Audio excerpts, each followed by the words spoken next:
The hotel room in Chicago smells like recycled air and someone else's perfume. I sit on the edge of the bed, iPad propped against the desk lamp, finger hovering over the screen. Part of me knows I shouldn't watch this. The notification from Jessica Reed, a college friend I haven't spoken to in 3 years, read, "Paige, you need to see this." The live stream buffers. Circles spin, then the video sharpens. Wedding reception. String lights wrapped around oak trees. Napa Valley Vineyard in the background, all golden hour glow and Instagram perfection.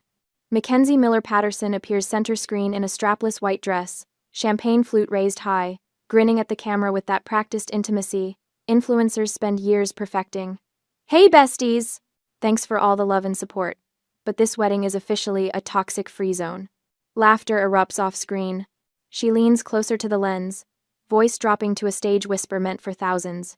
"We're scrubbing the old gen energy from our lives. No more guilt trips. No more conditional love." The camera pans left.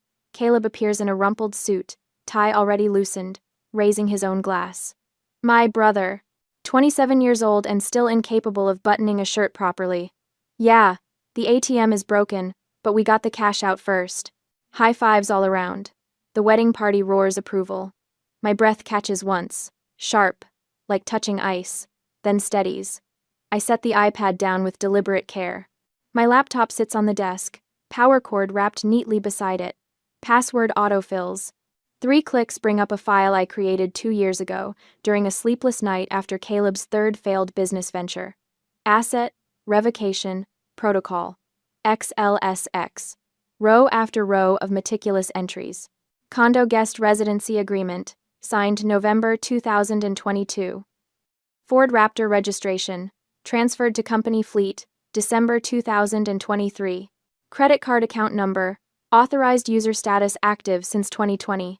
Each asset Caleb uses, cataloged with dates and dollar amounts. 5 years of enabling, documented in Times New Roman, size 11 font. My cursor drifts to the red highlighted cell at the bottom. Execute. Y. N. I hover there. 30 seconds pass. My hand trembles. The trembling pulls me backward 13 years. I'm 22, sitting in a hospital corridor that smells like disinfectant and the particular hopelessness of oncology wards. Caleb is 14, all elbows and knees, his face blotchy from crying. Through the window of room 347, our mother's chest rises and falls with mechanical assistance. The doctor had used the word minutes when he spoke to me in the hallway. Mom's eyes find mine through the glass.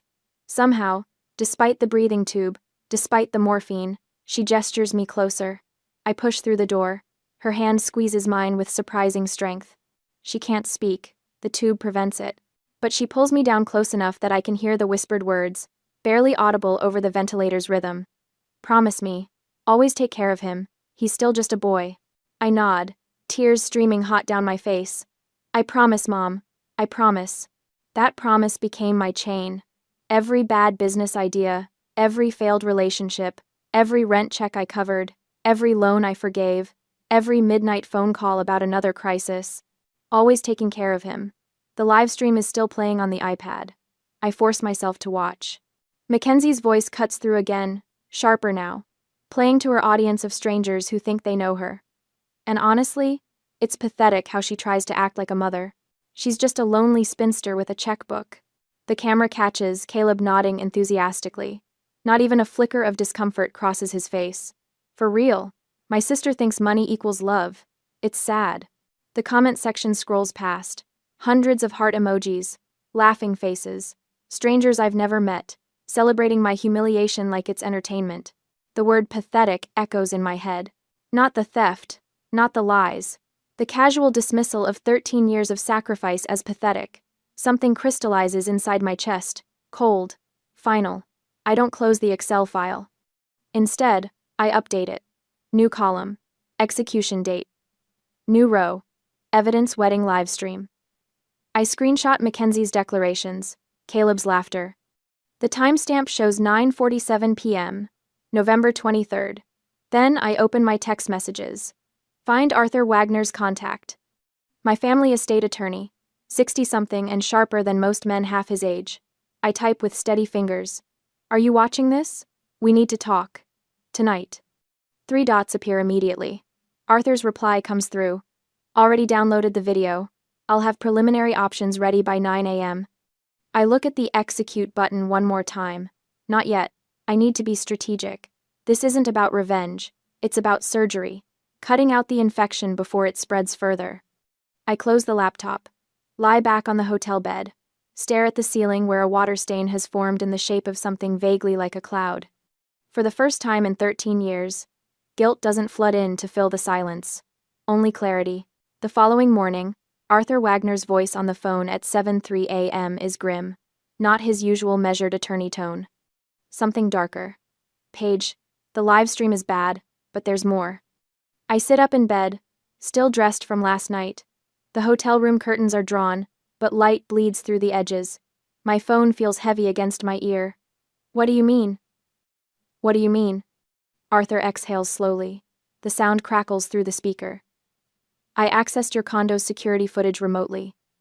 You gave me admin access last year, remember?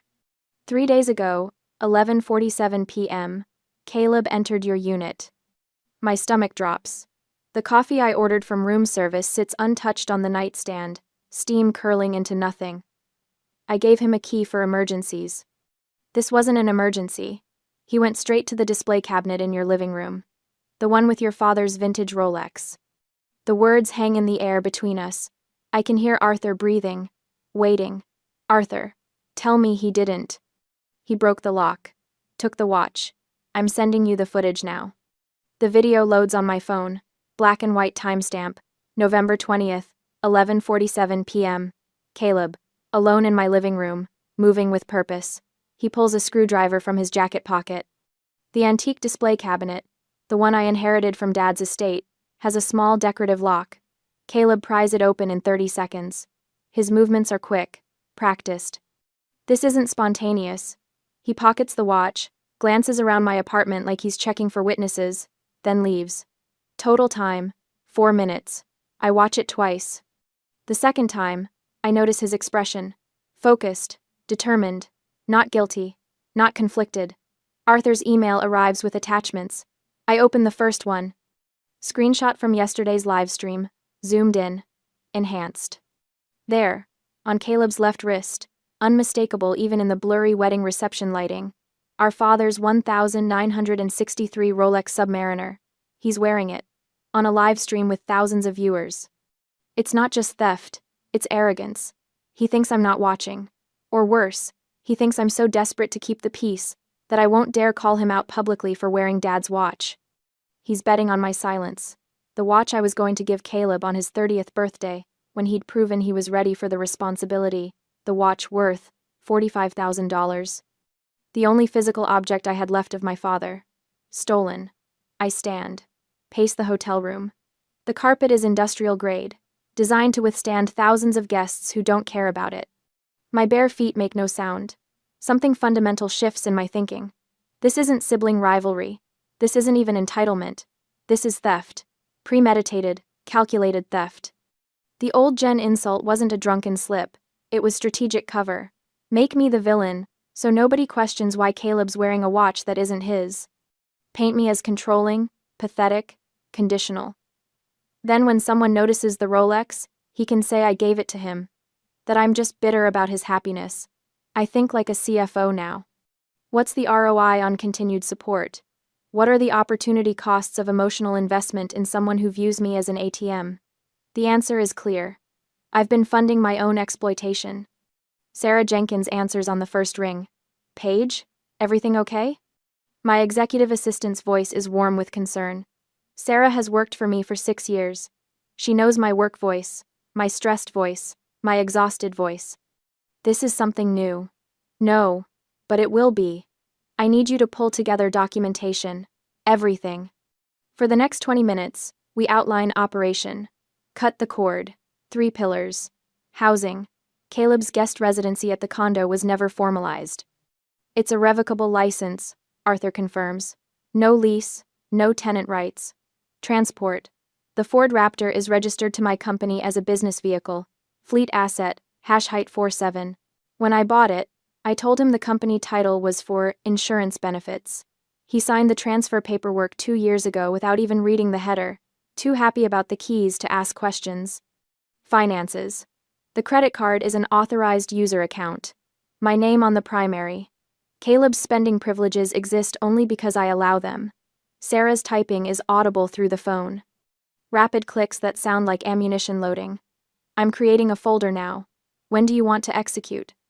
I look at the security footage still frozen on my screen. Caleb's hand reaching into the cabinet. Taking something that wasn't his.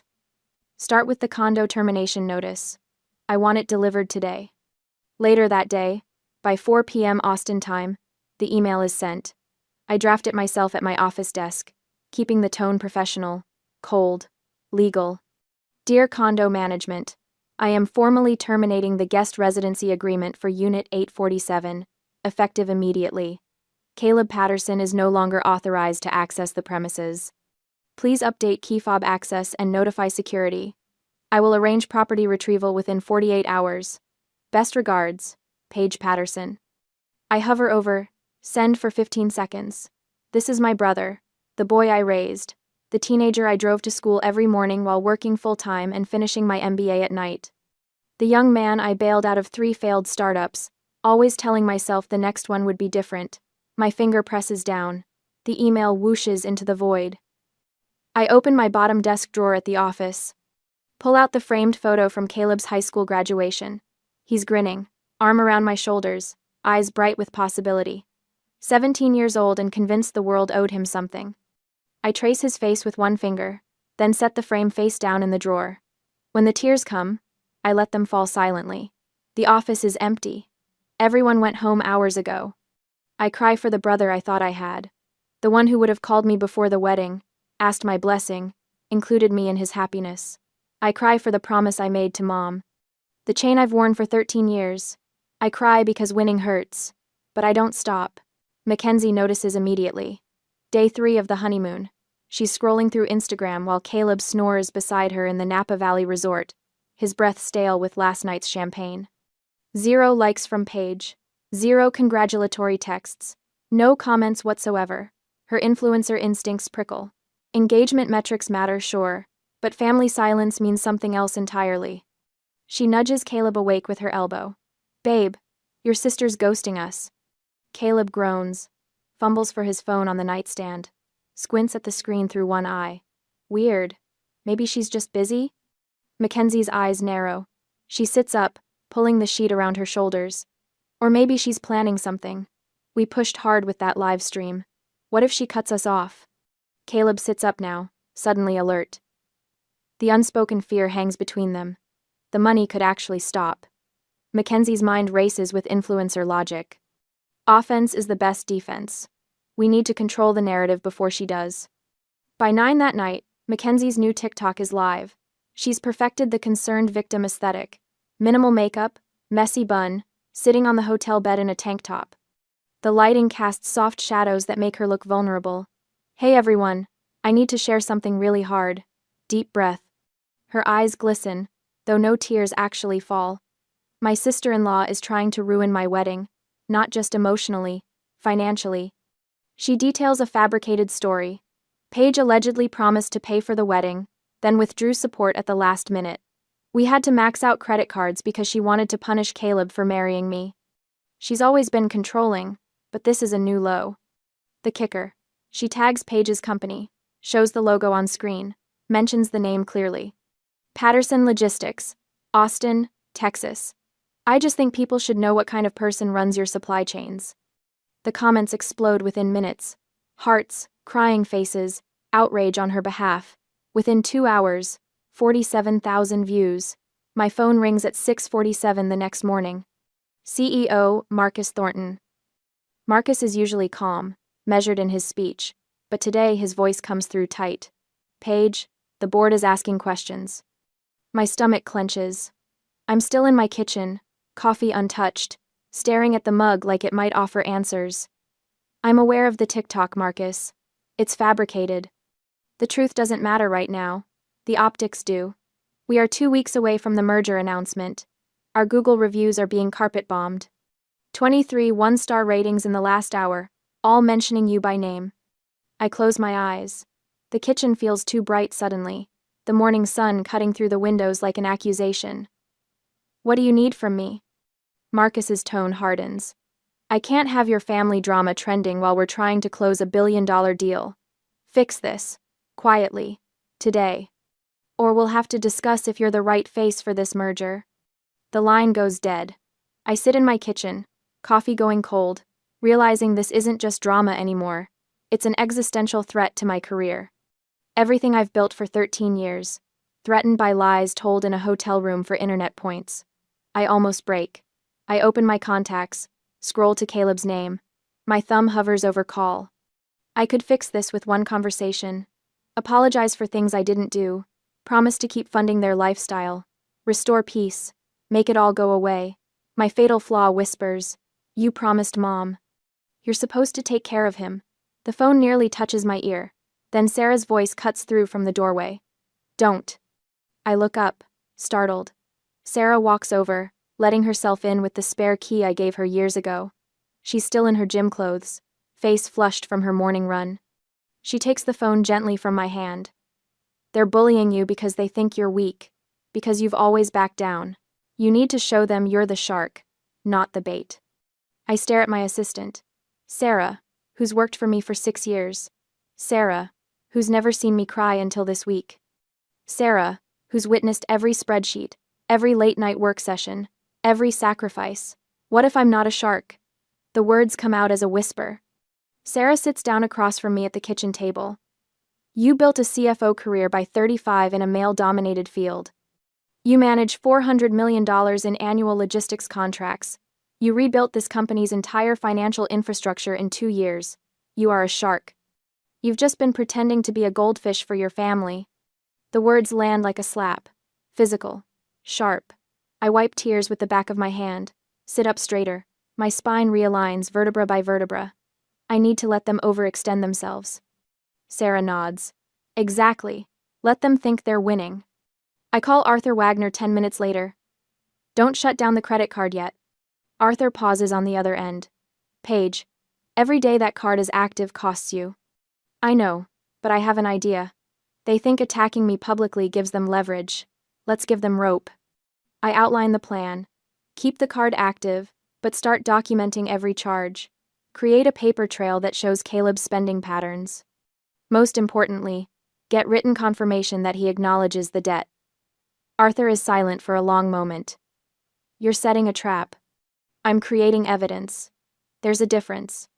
That night, I can't sleep. At 2:34 in the morning, my phone buzzes on the nightstand. Credit card alert. $2,847.63 charged at Napa Valley Resort and Spa. Presidential suite upgrade. I should be angry. Instead, I smile in the darkness. I screenshot the notification with steady fingers, file it in a folder labeled Evidence Financial. Let them feast. Every charge is another link in the chain. I draft the email at 6 in the morning on day 5 of their honeymoon. My coffee sits untouched beside my laptop, going cold while I polish every word until it gleams with false defeat. "Caleb and Mackenzie, I saw the TikTok videos. I understand you're angry with me, but please, this is affecting my job. My CEO called yesterday. Our company reviews are being destroyed. I can't afford to lose my career over a family misunderstanding. I've unlocked the credit card limit. Enjoy the rest of your honeymoon without restrictions. When you get back to Austin, let's sit down and talk like adults. I'm sorry for whatever I did to make you feel unsupported. Love, Paige." I read it 3 times. Make it sound even more desperate. Add a line break that suggests I'm writing through tears. Then I hover my cursor over the send button. This is the moment Arthur warned me about last night. "Once you bait the trap, there's no taking it back," he'd said, his voice grave with the weight of legal consequences. "They'll spend everything they can." Good. I hit send. The email whooshes into the void. The bait is in the water. 3,000 miles away in Napa Valley, Caleb's phone chimes during breakfast. I can picture it perfectly. He'll be hungover, probably wearing yesterday's shirt, reaching for his phone with one hand while shoveling overpriced food into his mouth with the other. I'm right. Mackenzie posts a screenshot to her Instagram story 40 minutes later. I see it because I've created a burner account just to monitor their feeds. The image shows Caleb's phone screen with my email displayed, and Mackenzie's caption reads, "When you stand your ground, and they finally respect your boundaries, toxic family, no more." The comments flood in immediately. "So proud of you. You deserve this, queen." I screenshot everything. File it in the folder labeled Evidence Social Media. The folder is getting thick. By noon, the first charge hits. Negative $5,247. Napa Valley Wine Collective. The descriptor notes. Private tasting. Party of 8. 8 people. Neither Caleb nor Mackenzie has 8 friends combined, which means they're buying affection from strangers now. Performing generosity with my money to people who'll forget their names by tomorrow. I forward the transaction to Martin Reynolds, my accountant, with the subject line, Evidence for Form 1099C. Martin calls within 10 minutes. "Paige, are you absolutely certain about this strategy? The tax implications for Caleb will be severe." 1. That's the point, Martin.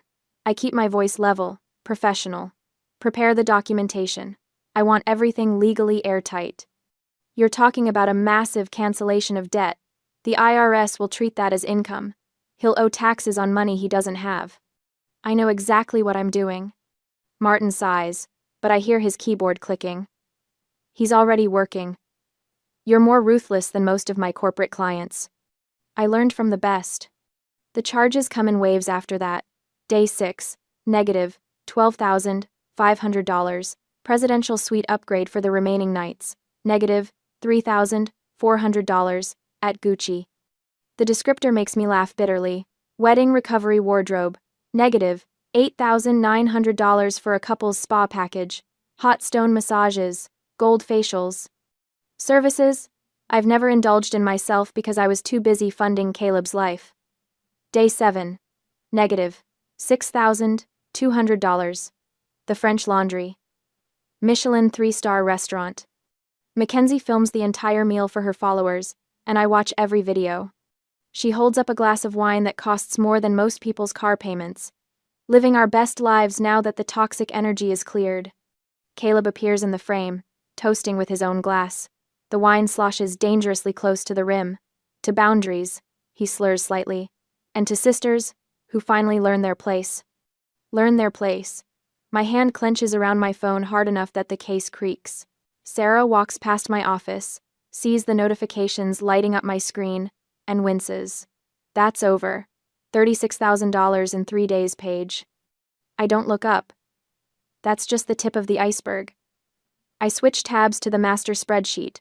Cumulative, support, 2018, negative 2023. I input the honeymoon total into the final row. Then I run the sum formula, combining 5 years of covered rent, business bailouts, paid-off credit cards, and legal fees with this week's binge. The number climbs, $538,429.18. Are you okay? Sarah asks quietly. I'm fine. The lie comes easily now. Another charge appears while she's standing there. Negative $2,100. Napa Valley hot air balloon tours. I add it to the spreadsheet. The cursor blinks in the cell next to the growing total. Sarah lingers in my doorway. You know you can still stop this, right? Cancel the card. Cut them off now. No. I save the file with deliberate precision. They need to think they're winning. Let them gorge themselves. She leaves without another word. On the afternoon of day 7, I send one final email. I craft it during my lunch break, eating a protein bar at my desk while legal language flows from my fingertips. Caleb. Just to be clear, for my accounting records, you acknowledge that all charges on the card during your honeymoon, 1120 to 1127, are your personal expenses and your responsibility to handle going forward. Please confirm receipt of this email. Best, Paige? Professional. Bureaucratic. The kind of email he's seen me send 1,000 times to vendors and contractors. His response comes back in 4 minutes. Yeah, whatever, old general, just pay the bill like you always do. I read it once, twice, 3 times. Screenshot. Forward to Arthur Wagner with one word. Gotcha. Arthur's reply is immediate. That's written acknowledgement of debt responsibility. Combined with your forgiveness documentation, this is legally bulletproof. Well played. I should feel triumphant. Instead, I feel empty. I close my laptop, pour myself a single glass of bourbon from the bottle I keep in my bottom desk drawer for emergencies. The liquid burns going down, warm and clarifying. The office is empty now. Everyone else went home hours ago. Just me and the cleaning crew and the hum of the HVAC system. I whisper into the silence. The trap is armed. My phone buzzes one more time. Another Instagram story from Mackenzie. She's holding up a designer shopping bag, grinning at the camera. When you marry up and your new family finally recognizes your worth. I don't screenshot this one. I've seen enough. Tomorrow they fly home. Tomorrow the trap springs shut. Tomorrow Caleb discovers what happens when you mistake patience for weakness. But tonight, I sit alone in my office and finish my bourbon. The city lights of Austin glow through my window. Somewhere out there, my brother is celebrating his victory. He has no idea he's already lost. Day 8, 4:47 p.m., Austin Bergstrom International. I'm not on the flight. I didn't drive to the terminal. Instead, I'm sitting in my rental, a sensible, anonymous Honda Accord, parked in the short-term garage, level 3, section B. I watch the elevator bank through my polarized sunglasses. The doors slide open. Caleb strides out first, dragging 2 designer suitcases I recognize from their shopping spree. $1,200 at the Napa Valley Outlet Mall, charged to the card I'm about to obliterate. Mackenzie trails behind him, wearing oversized sunglasses despite being indoors, nursing what has to be her 3rd hangover in as many days. She's tapping furiously on her phone.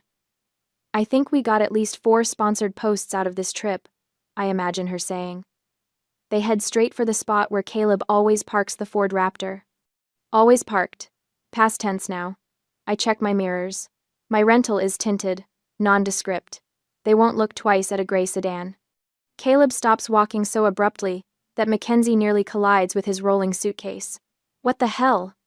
He circles the empty space like the truck might materialize if he just looks hard enough. Checks his phone. No tow notifications. No missed calls. The confusion on his face would be funny if my chest didn't feel so tight. A security officer approaches, tablet in hand. Can I help you folks? Caleb stammers. Actually stammers. My truck, Ford Raptor, black, was parked right here. The officer taps his screen. License plate? Caleb provides it. I've memorized that number. The officer's expression shifts to professional neutrality. Sir, that vehicle was repossessed 3 days ago by Patterson Logistics. Said it was company property being returned to fleet. Mackenzie's face drains of color so fast I can see it from 50 feet away. Repossessed? But Paige said. The officer shrugs. I just scan tags, ma'am. You'll need to contact the company. They take an Uber. $67 to downtown. I know because I'm watching the charge appear on Caleb's personal debit card through the financial monitoring Arthur set up. His account balance, $347.82. 3 days ago, it was $1,200.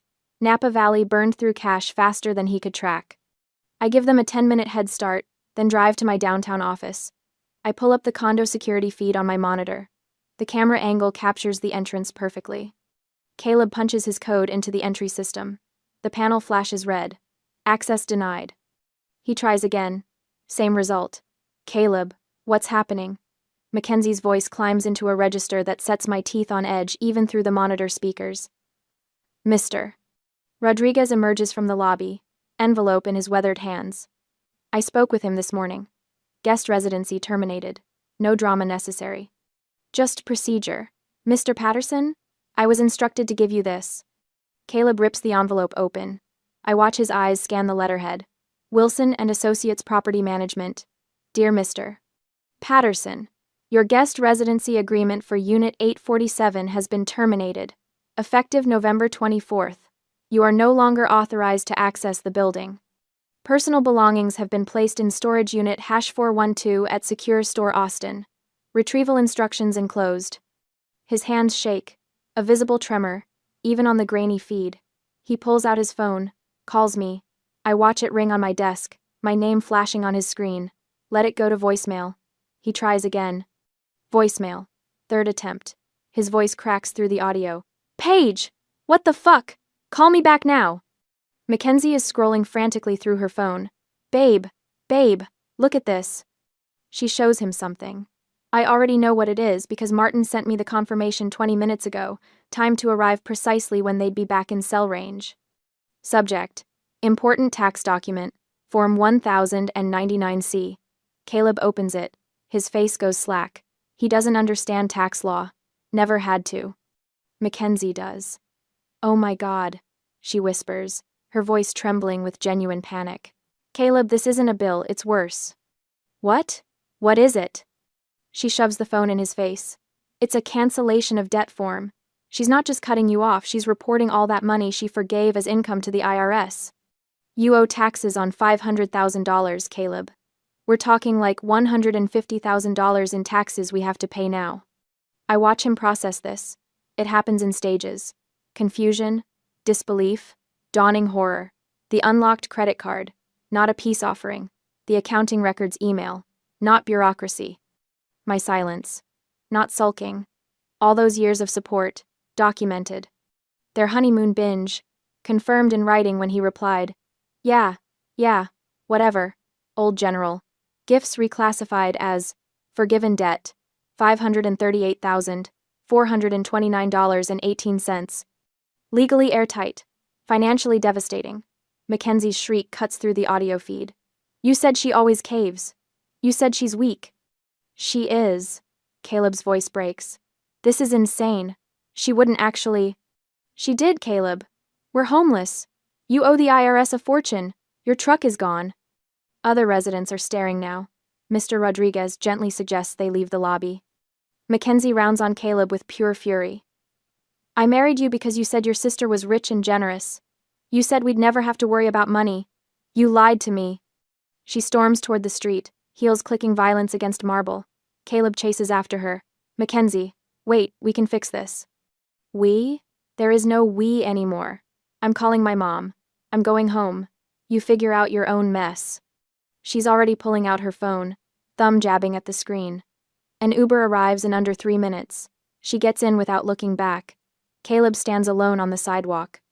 Designer luggage scattered around him like debris from a shipwreck.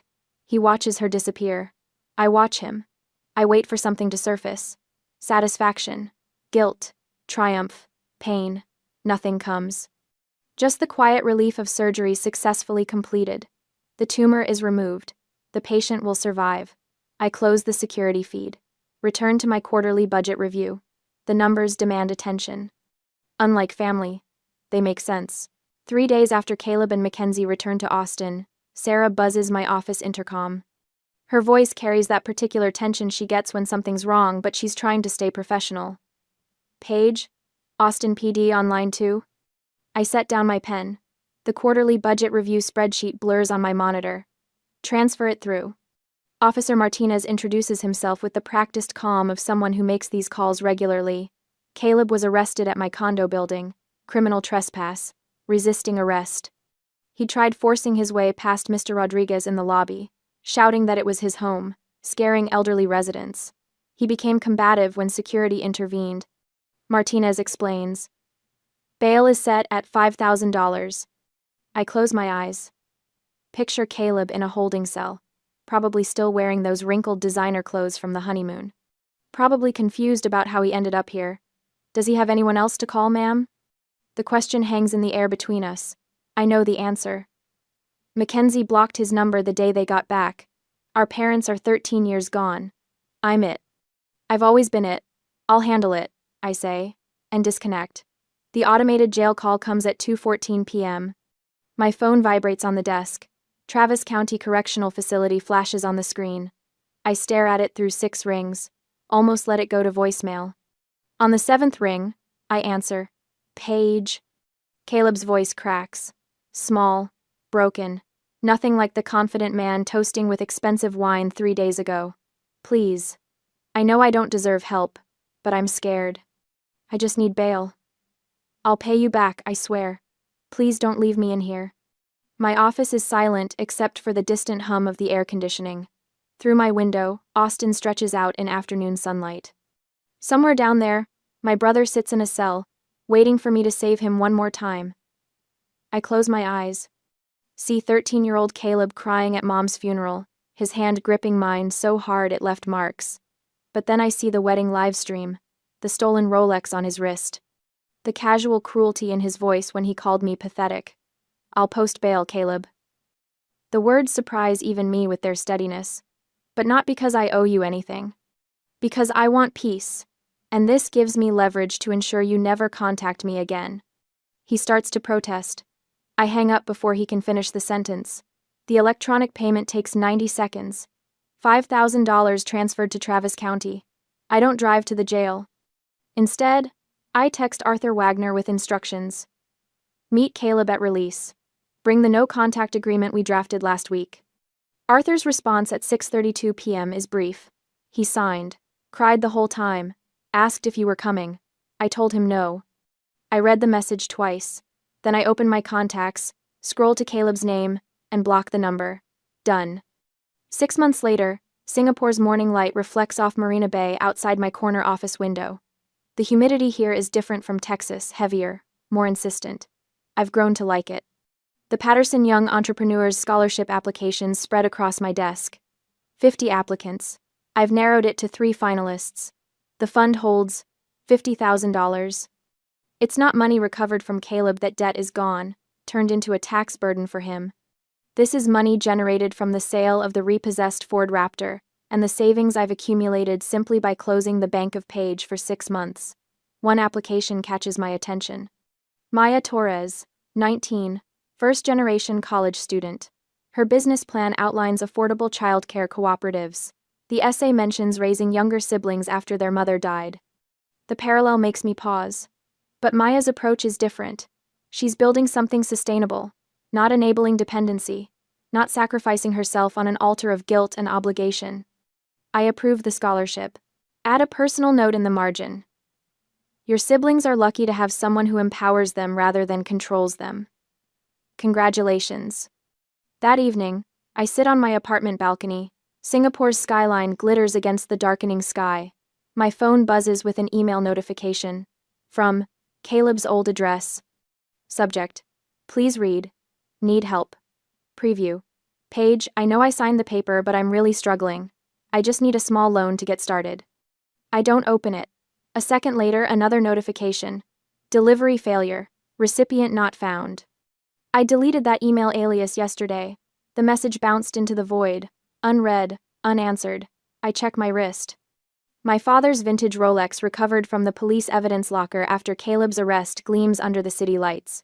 The weight of it feels different now. Not like a burden. Like an inheritance earned. I sip my wine. Watch the lights pulse and shimmer across the water. For the first time in 13 years, the silence isn't lonely. It's free.